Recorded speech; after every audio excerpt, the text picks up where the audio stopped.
بجدد ترحيبي بكل مشاهدينا الكرام في أعز الحبايب، وبرحب بضيفي الكريم أستاذ الدكتور محمود حلمي استشاري طب الأسرة. أهلا بحضرتك معانا. اهلا بسعادتك. دائما ودوما بنسمع من حضرتك كل كلام جميل عن كبار السن أو أعز الحبايب. اهلا بسعادتك. حلقتنا النهاردة هنتكلم فيها عن مراحل العمر الجميل، بداية من الكهولة إلى أرذل العمر. هنتكلم عن كل مرحلة، خصائصها، كيفية التعامل من المحيطين معاها، وخصائصها الفسيولوجية طبعا قبل أي حاجة تانية. اسمح لنا. والنفسية طبعا، سيكولوجية هامة جدا في هذه المراحل. بجد ترحيبي بحضرتك. ولو حبينا نبدأ، هل فكرة أو فترة الكهولة ترتبط بالعمر الزمني وفقط، ولا ممكن تكون في مراحل مبكرة من عمر الإنسان؟ بداية تمنياتنا للجميع بصحة، دوام الصحة، دوام العافية. آمين. اللهم آمين. وفي البداية بقول إن المراحل العمرية دي هي عبارة عن أرقام. طبعا. أرقام لا تمثل أي شيء. يعني أنا مش معنى إن أنا وصلت لسن كبير إن أنا صحتي تبقى متدهورة وإن حالتي ده، لأن إحنا بنتبع اسلوب معين في التعامل مع المراحل العمريه كل على حده. ما ينفعش انا اتعامل مع فئه في مرحله عمريه باسلوب ما يتناسبش مع مرحله ثانيه. زي ما حضرتك اتفضلت في البدايه، قلتي مراحل الشيخوخه او مراحل تبدا من مرحله اسمها الكهوله. ده تقسيم. نعم. تقسيم مرحله الكهوله بتبدا من سن 40 ل 60. من 60 ل 70 دي اسمها شيخوخه مبكره، وبعد كده من 70 ل 80 دي تبقى الشيخوخه، وفوق ال 80 دي بتبقى ارذل العمر. طبعا كل ما كان مستوى الصحه ومستوى الحفاظ على الصحه ومستوى زي ما حضرتك اتفضلتي المستوى الفسيولوجي والاهتمام والاعتناء بصحه المسن. نعم. المسن. نعم. في المرحلة دي كل ما كانت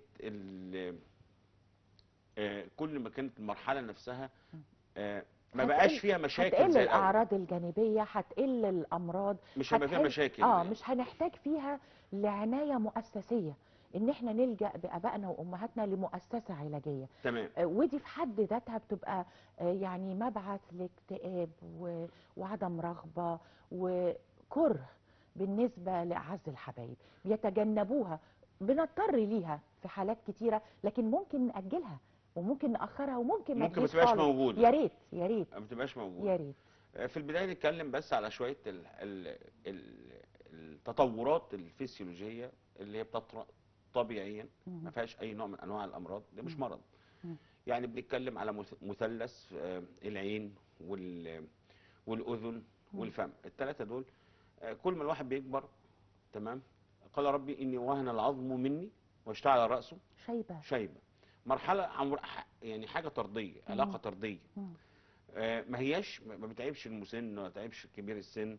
لا، ده هو لما بيكبر عينيه بيطرأ عليها بعض التغيرات. لذلك يبقى الكشف على طول الدوري باستمرار عشان نشوف لو في اي نوع من انواع تعديل مقياس النظر، بنعدله مقياس النظر. الاذن برضو مشاكل الاذن، اتزان والسمع وضعف السمع. ولما بيطرأ عليه اي نوع من المشاكل دي، لان هو بتبقى الموضوع بالنسبه له محرج جدا. غير بنبدا نصلح الكلام ده بالمعاينات السمعيه، تمام، بحيث ان هو يسمع. فكده اتكلمنا على النظر وعلى دي بتبقى يعني دي وعلى السمع، متطلبات اساسيه لاي انسان، فما بالنا بابائنا وامهاتنا في تمام. هذه المرحله قدموا العمريه. للناس كتير بالزبط. على مستوى فترات اعمارهم، افنوا حياتهم في سعاده غيرهم يعني. بعد كده بنيجي للفم. الفم ده الاسنان نفسها بيطرأ عليها، خصوصا لو كان معاها بعض الامراض المزمنه زي السكر والضغط وخلافه، ويطرأ عليها بعض التغير فمش قادر ياكل. نعم. تمام. نيجي بعد كده التطورات اللي هي تطرق عليها برضو، زي ما قلنا حضرتك ان العظم نفسه بيوهن، فنتلافى السقوط بالنسبه لكبير السن عشان ما يحصلش، خصوصا من الحاجات الشائعه جدا اللي هو كسر مفصل عظمه الحوض، وده بيبقى مأساة. نتلافى الوقوع على طول، بحيث ان احنا البيئه اللي هو عايش فيها تكون بيئه امنه، ما فيهاش حاجات تكعبله، سجاجيد، حاجات سليبي ان هي بتزحلقه. الحمام بتاعه يكون معد جيد، يكون فيه نوع من انواع الحاجات اللي بتعينه وهو بيقوم وهو بيقعد. تمام. ومن ضمن الحاجات برضو المهمه جدا الجهاز الهضمي. الجهاز الهضمي عنده فيه بيكبر، كل حاجه بتكبر، فالجهاز الهضمي بيحتاج نوع من انواع الاكل المخصص ليه، المخصص سهل الهضم وصحي. غير كده كمان عندنا حاجه الفيتامينات والمعادن الموجوده في جسمه، اللي هي مسؤوله عن جميع الوظائف والعلامات الحيويه كلها تتاثر بها تاثر غير طبيعي، زي الفيتامينات، فيتامين د وفيتامين بي وفيتامين اي وفيتامين، كل الفيتامينات وفيتامين، كل الفيتامينات اللي هو بيحتاجها دي بنوفرها له في الغذاء بتاعه. ولو في اي نوع من انواع اي نوع من انواع النقص فيها بتتم تعويضها المكملات بالادويه. الغذائيه. تمام. يتهيألي ان الموضوع ده مرتبط بكل المراحل العمريه، بس لكن اذا بالنسبه ليهم، بدأنا مبكرا بالنسبه ليهم لان بنقلل هم الاعراض بتطرأ عليهم الجانبيه. العديد، هم في يعني مثلا الاطفال، احنا بنقول مثلا اطفال، بس اطفال ناحيه الاهتمام يعني. كل للاسف الشديد الاهتمام الاطفال بالطفل، بالنسبه لهم تأسيس.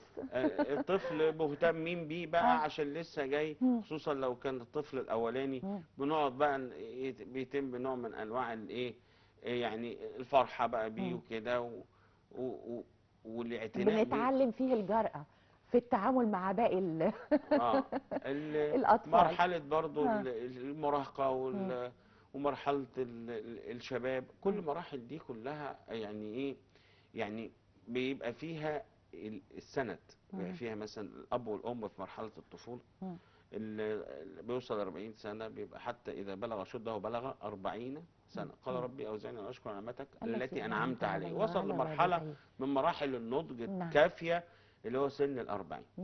إنما كبير السن هو نفسه بيبقى حساس، عنده نوع من أنواع الحساسية غير عادية. يعني احنا اتكلمنا على العين وعلى على الأذن، واتكلمنا على الفم، واتكلمنا على العظام والسقوط. نتكلم على حاجة مهمة جدا، حالة نفسية جدا، بيبقوا حساسين بزيادة جدا، فلا يجب التعامل معاهم بطريقة، يعني مثلا لما بيكون قاعد لوحده ما بيحبش يروح يقعد مع أي حد من ذويه عشان ما يثقلش عليهم، بيحس بأي، فهو مش هيقول لك في الغالب، مش هيشتكي. في نوعين من كبار السن، نوع كثير الشكوى حتى بلا داعي، وده بيبقى يمكن أكتر راحة من غيره. ونوع تاني اللي هو ما بيشتكيش، عنده مغص في بطنه، عنده وجع، عنده مشكلة، يعني فما بيشتكيش، فدي بيتعفف، عنده حياء، مش عايز يتعب حد معاه. تمام. بس ده طبعا ده يعني بتبقى بتتضاعف بقى، أكيد بيحصل نوع من انواع المضاعفات الغير طبيعيه دي. ده محتاج الناس محتاج بقى عندهم ان احنا سنسيتيفيتي عاليه لكل ومتابعه دايمه لحالته الصحيه والنفسيه. تمام يا فندم. فده هيبقى مشكلته مشكله كبيره، لان هو لو حصلت اي نوع من انواع علاج المضاعفات. احنا عندنا في الطب عموما الطب الوقائي ده اعلى درجه من درجات الحفظ والسلامه، ان انا بحافظ على جسمي ان هو يمرض. بعد كده بيجي المرض، وبعد كده بيجي مضاعفات المرض، وبعد كده يجي بقى تداعيات المضاعفات بتاعت المرض دي اسوأ حاجه في الدنيا. بالنسبه لكبار السن برضو عرضه، بيبقوا عرضه كمان خلي بال حضرتك في حاجه، يعني في سينايل كاتراكت، يعني المياه البيضاء نتيجه كبر السن، في ضعف السمع لكبار السن. يعني هو كده، يعني هو بيحدث عليه، بتطرق عليه سينايل انلارجد بروستات، مشكله بتطرق على الذكور ان البروستاتا بتتضخم، فبيحصل مشاكل في التبول ومشاكل فبتبقى مزعجه بالنسبه له، يخش الحمام كل شويه، طبعا هو حركته بتبقى ضعيفه والعضلات عنده بتبقى فيها مشكله. فالحاجات دي كلها طبيعيه، مع في حاجات بتطرأ عليه فسيولوجيا. فانا لو تابعت الموضوع ده باستمرار وتلافيت القصه دي، واي مشكله بتطرأ عندي ببدا ان انا اتعامل معاها باسلوب علمي وألجأ ومبكر. للاستشارة والتشخيص التشخيص من المبكر. أهل العلم. تمام. ما اعتمدش على نفسي في إني يعني أتنبأ تمام. بأسباب الأعراض. أستاذنا الكريم دكتور محمود حلمي، استشاري طب الأسرة، من المشاكل الخطيرة جدا اللي ممكن تطرأ في الجانب السيكولوجي أو النفسي لكبير السن، إنه بيزهد ويبدأ في انتظار النهاية، ومنهم من قد يصل لحالة من حالات الاكتئاب وعدم الرغبة في الحياة، ويقدم للأسف على إزهاق روحه. الحالات اللي زي دي كيفية التعامل معاها؟ اللجوء يبقى لمين؟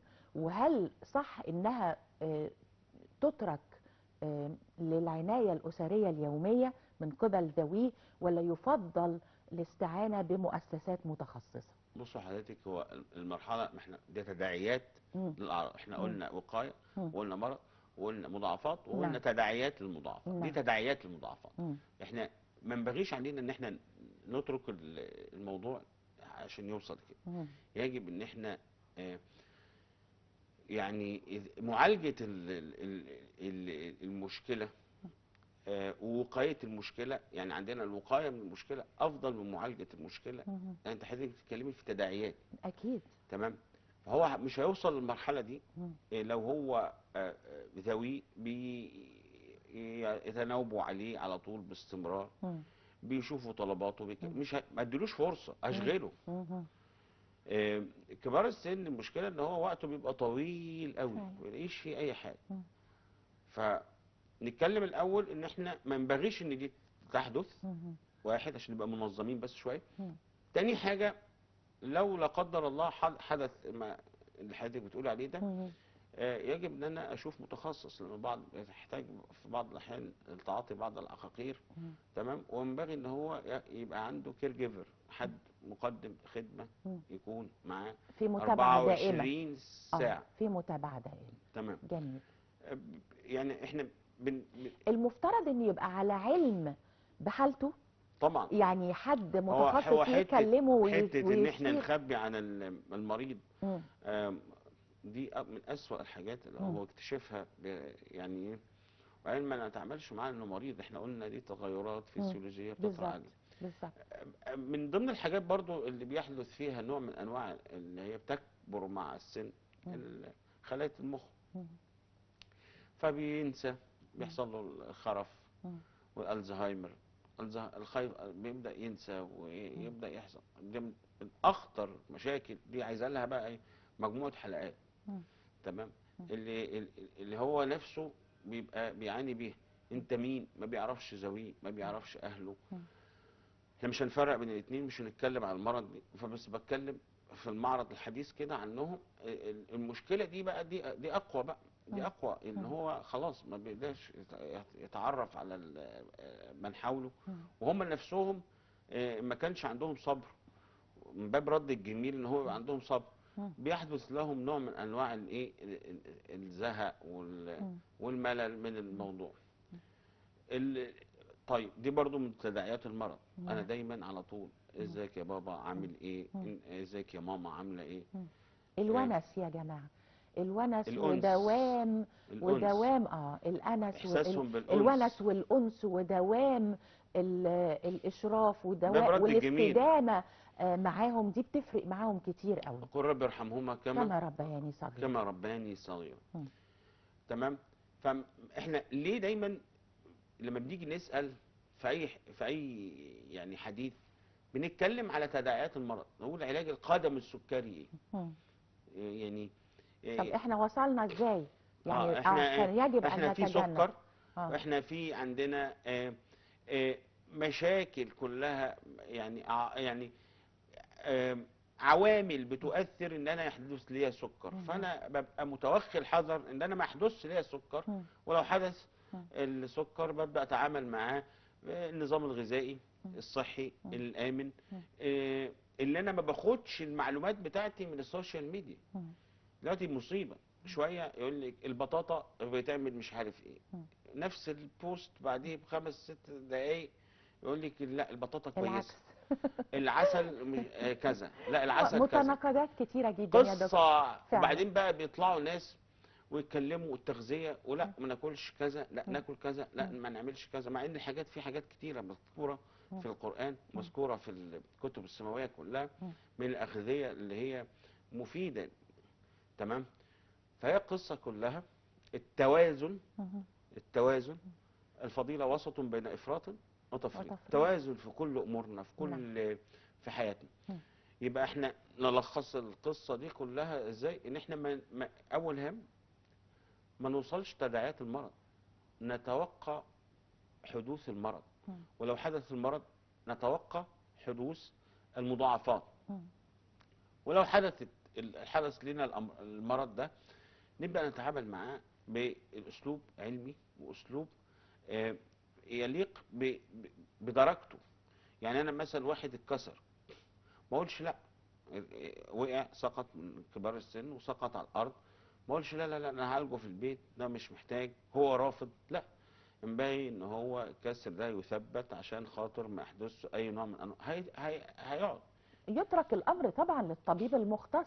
يعني حضرتك مثلا ايه، في ناس بتسال انا اتعامل ازاي مع مع كبير السن اللي قاعد في السرير. طب هو ليه وصل ان هو يقعد في السرير؟